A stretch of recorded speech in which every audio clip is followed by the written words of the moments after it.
para todo. Llegó la escuela, llegó la escuela, llegó por radio.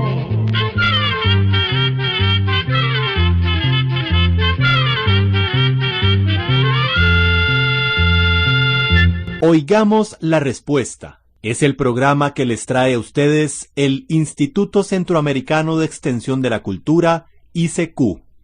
Al lado oeste de nuestras tierras, o sea, del lado donde se pone el sol, queda el océano, el mar Pacífico. Es un mar inmenso. Si nos embarcamos en un barco grande y cogiéramos siempre rumbo al noroeste, llegaríamos después de 40 días a las islas del Japón. Los habitantes de esa tierra son más bien pequeños, de pelo negro, lacio, el color de su piel es un poco amarillenta y hablan un idioma del cual nosotros no podríamos comprender ni una palabra. Las costumbres de ese pueblo también son muy distintas a las nuestras. Un marinero japonés me contó muchas cosas interesantes de esa tierra, de las cuales quiero relatarles algunas hoy. Me contó, por ejemplo, una leyenda muy bonita que se cuenta allá en su tierra. Hace muchos cientos de años vivía allá en el Japón un monje. Este monje pertenecía a la religión budista. Había prometido no volver a dormir nunca más, para así tener tiempo de rezar y predicar a la gente. Pero un día su cansancio fue tan grande que en medio de la prédica se quedó dormido. Habían a su alrededor cerca de 100 personas que escuchaban sus palabras. Cuando vieron que el monje cerró poco a poco sus ojos, que sus palabras ya no se entendían, y que por fin recostó su cabeza sobre el pecho, comprendieron que se había dormido. Lo recostaron suavemente en el suelo, y se alejaron para no estorbar su sueño. Después de algunas horas, el monje despertó y comprendió lo que le había sucedido. Se llenó de tristeza y de cólera al ver que era incapaz de cumplir su promesa. Su desesperación fue tan grande que se arrancó los párpados de sus ojos, para que así estos nunca pudieran volver a cerrarse. Dicen que después de eso abandonó la zona y que nadie volvió a saber de él. Pero la historia sigue. Ahí donde el monje botó sus párpados, dicen que a los días nacieron 2 plantitas. La gente de aquel lugar las miró con respeto y las cercó para que ningún animal ni ninguna persona pudiera perjudicarlas. Pasaron los meses y los años, y de las plantitas se desarrollaron 2 arbolitos. Alguien tuvo la idea entonces de arrancar unas hojas y usarlas como medicina. Las cogió y las cocinó en un poco de agua. El agua se fue tiñendo de un color rojizo, que luego le dieron a un enfermo. Como por obra de milagro, el enfermo se sintió mejor. El cansancio había desaparecido de su cuerpo y sintió más esperanzas y deseos de sanar. Pronto otras personas hicieron el mismo experimento y se llegó a comprender que las hojas tenían cierta sustancia que combatía el cansancio durante algunas horas. Cuentan que la gente de ese lugar cortó ramitas de los árboles y que con ellas hicieron el primer sembrado. Fue el primer siembro de té, pues esta es la leyenda que, aunque probablemente no es cierta, nos habla de cómo los hombres descubrieron y aprendieron a sembrar el té. A nosotros, los habitantes de estas tierras, nos parece que la bebida principal, la bebida que toma la mayoría de la gente, es el café. Aquí en nuestras tierras esto es cierto, pero en otras partes no es así. Si tomamos en cuenta los millones de personas que pueblan este mundo, tenemos que decir que la mayoría toman té. En algunas partes lo toman frío, en otras caliente, en otras muy negro, en otras clarito. Algunos le echan limón y otros leche. Hay personas que lo toman amargo y otros que lo prefieren con azúcar. Existen muchas plantas o árboles de los cuales se pueden preparar un té.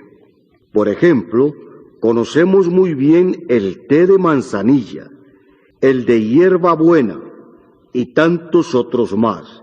Todos ellos tienen alguna especialidad o sirven contra el mal de estómago o contra la tos y también contra los nervios. Pero el té negro, el verdadero té, tiene una especialidad muy parecida a la del café, y es que tanto el uno como el otro contienen cafeína, que es una sustancia que combate el cansancio. Por eso es que cuentan esa leyenda del té que les acabo de relatar. Se cree que el té ya se conocía en la China hace 3000 años.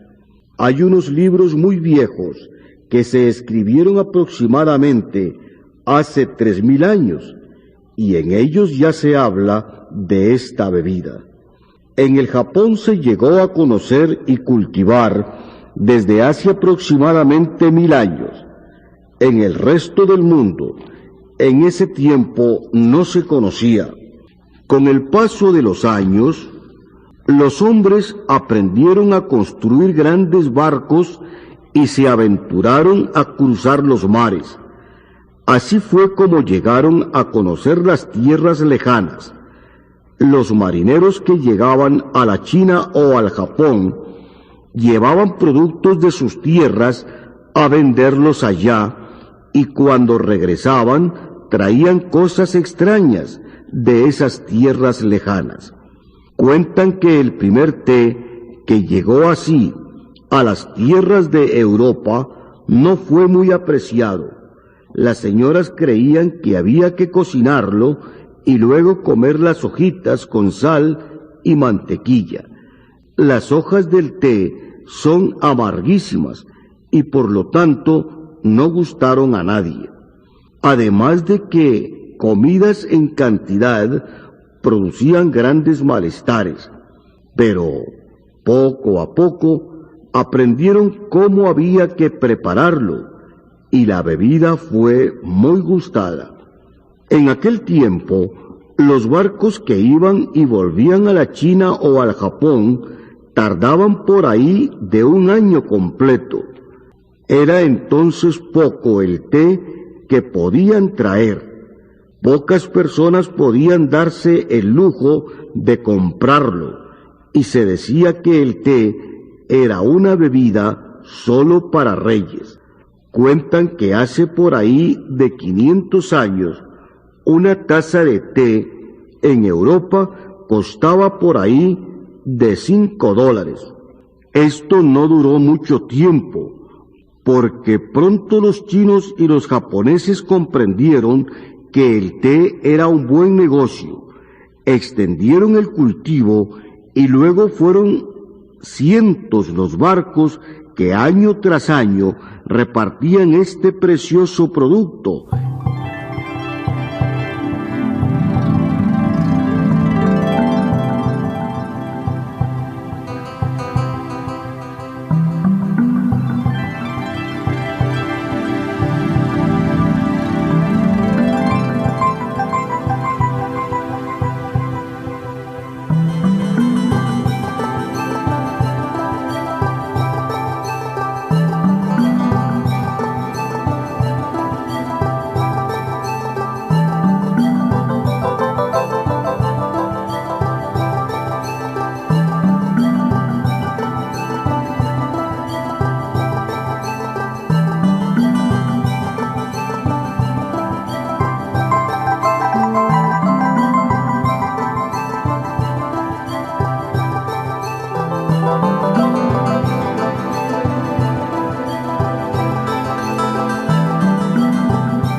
la leyenda del té. El marinero japonés que me la contó me relató también las costumbres que aún existen en algunas regiones del Japón. Me decía que allá, aún en las casas más humildes y sencillas, hay un cuarto que se usa solamente para tomar el té. Si llegan visitas, se esperan primero en el jardín. Mientras tanto, la señora de la casa prepara el té. Cuando está listo, enciende una varillita de incienso. El olor es el que avisa a los visitantes que ya deben de entrar, pues el té está listo. Para poder entrar en ese cuarto, hay que pasar por una puerta muy baja. Aunque esto pareciera una molestia, tiene en realidad un porqué. Para entrar a tomar el té, la persona tiene que agacharse, dando a entender así que deja afuera su orgullo, pero también debe dejar afuera sus preocupaciones y entrar luego con humildad y alegría. Adentro en el cuarto hay una mesita bajita y casi siempre unos ramos de flores. Junto a la mesita hay un pequeño fuego de carbón sobre el cual se encuentra la tetera, que viene a ser así como nuestra cafetera. Está adornada con una cantidad de hojitas de metal, como de moneditas muy delgaditas. Cuando el agua comienza a hervir, las moneditas se mueven y tintinean. Este suave ruido junto con el sonido del agua que hierve es una música para los oídos de cualquier japonés. En Japón es costumbre sentarse en el suelo. Las visitas se acomodan pues, y la señora arrodillada le alcanza a cada uno una tacita sin oreja, en el fondo de la cual se encuentra el polvo de unas pocas hojas de té. Cuando todos tienen su taza, ella les echa el poco de agua hirviendo. Todo esto es como una ceremonia. La señora se inclina cuando sirve y los que reciben también se inclinan en señal de agradecimiento. Dicen que en algunas zonas esta ceremonia es tan apreciada que las muchachas aprenden durante años a arreglar el cuarto del té y a servirlo en su debida forma. Los que pueden pagan los servicios de un maestro del té, como se llama allá. Se considera que una muchacha que no haya aprendido a servir el té en su debida forma no debería casarse, pues no puede ser una buena señora de su casa. Cuando las hijitas tienen ya su té servido, se lo tienen que tomar en silencio, y dicen que en algunas zonas esto se debe de hacer exactamente en 3 tragos y medio. Después de esto ya puede comenzar la conversación. Estas costumbres tan bellas vienen de tiempos muy remotos y se guardan con devoción, tal como si fueran costumbres religiosas. Mi amigo el marinero japonés me explicaba que la ceremonia del té debe recordar a todas las personas que todo aquello que hagamos en este mundo debe ser perfecto, que las cosas más insignificantes que tenemos que hacer a diario pueden ser buenas y bellas si se hacen con el corazón puro, con cariño y con amistad. Claro, estas costumbres no pasaron al resto del mundo. En muchas partes el té se toma simplemente como una bebida estimulante y sabrosa. Hoy en día se cultiva esta planta en muchas partes del mundo, pero las plantaciones más grandes están en la China, en el Japón y en la India. Para que las plantas se den bien, se requiere un clima más bien caliente y lluvia suficiente. Claro, la calidad depende también del suelo. Sin embargo, se ha comprobado que el té es una de las plantas que se adapta a diversos climas y a diversos suelos. Últimamente se ha llegado a sembrar hasta aquí, en nuestras tierras de Centroamérica. Se puede decir que hasta la hora solo se han hecho pequeños cultivos de prueba, pero tal vez con el tiempo se lleguen a agrandar. Sin embargo, tanto en la China como en la India, los sueldos son relativamente bajos y trabajan en los cultivos no solo los hombres, sino también las mujeres y los niños. Por eso es que pueden venderlo relativamente barato. Probablemente es difícil que aquí, en nuestras tierras, se pueda producir al mismo precio. Llegan a alcanzar casi 10 metros de alto, pero generalmente las podan para que no pasen de unos 2 metros. Así resulta más fácil cosechar las hojitas, pues para el té no se usan las frutas, sino solamente las hojas. Como no se le pueden quitar muchas hojas de una vez a una planta, es necesario cosechar a través de todo el año. Cada semana salen los hombres, las mujeres y los niños con grandes canastos a cosechar. Una planta de té produce aproximadamente durante 25 años. Después de eso comienza a envejecer.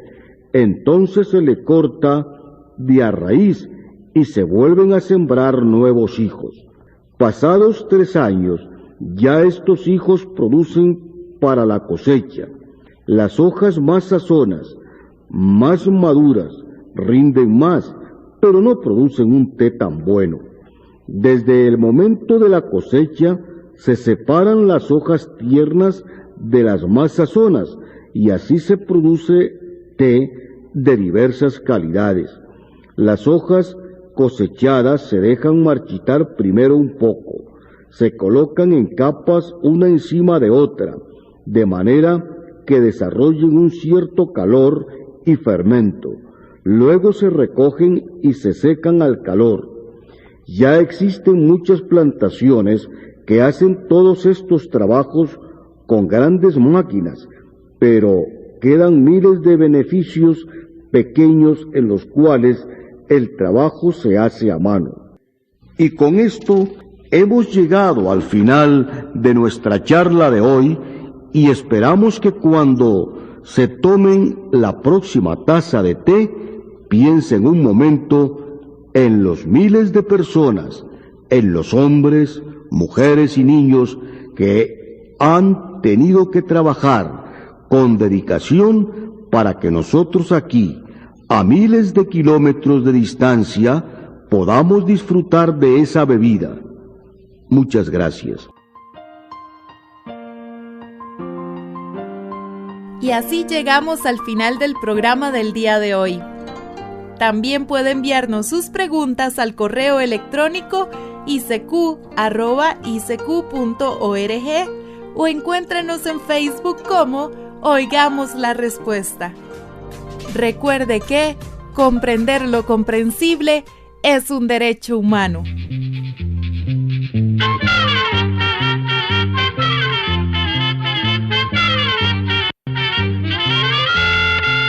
Llegó el momento de despedirnos. Se va a la escuela, se va cantando.